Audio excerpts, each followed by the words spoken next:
Hello friends, welcome to VFX Pipeline channel, and in this quick video I want to show you one very important thing with environment variables.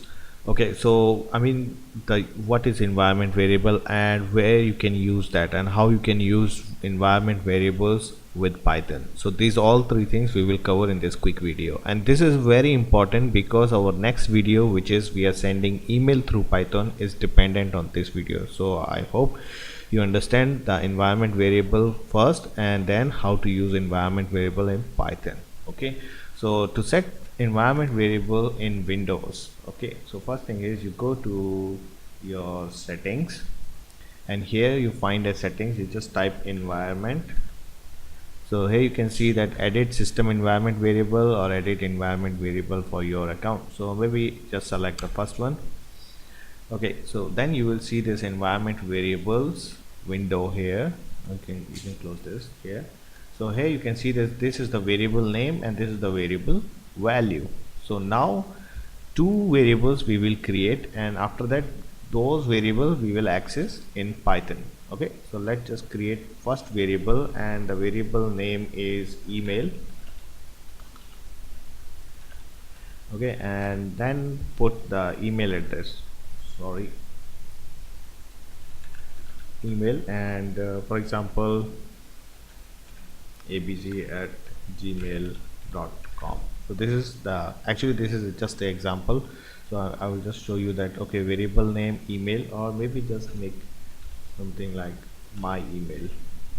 Okay, so this is our variable name here, and this is the value for that variable. Let's just create another one, which is my password, and can be anything. Let's say abcd1234. Okay, so hit that.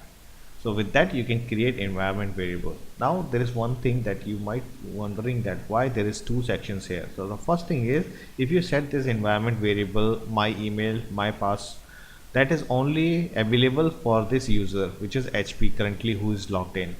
So if let's say if you are using a Active Directory domain based computer, so if let's say another user join the same computer but they cannot see this variable, so if you want to create a system wide use those variables, so you can actually create here. So then also you need admin permission to actually add system variable here. So for now we just go with this, and let's just see how we can read this inside Python. So my email and my pass, hit OK. So variable created already. Now since we created the variable, by default you will not read, so you need to restart your IDE. So once you restart your IDE, that will actually reload all the newly created environment variable. Okay, so I will just restart within a second. And then, all right, so let's just quickly load our project. And this environment variable will be helpful in our next video, which is we are sending email through that. So let's just create a demo file there. Okay, so let me just create a demo Python file, and in that Python file I will just name it as demo. It doesn't matter, whatever name you can put. Okay, then clear this. Now we want to read our environment variable. So to read that, first you have to do is import OS, and then let's say you want to read email and password. So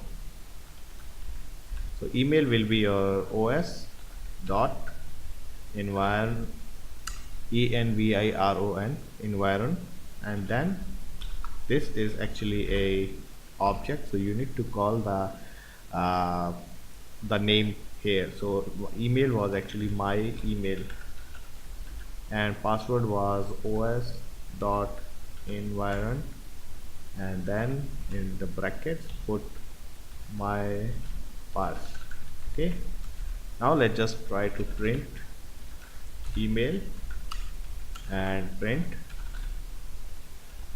password. Okay, let's just run this. Okay, so here you can see we created abc@gmail.com and password abcd1234 can easily read. So what is the use for this thing? Actually, let's say if you are writing a code and there you don't want to actually disclose your uh, username and password and email, the sensitive information, actually you can actually put inside environment variable, so that way it will be actually out of your source code, and still when you execute it will execute through that.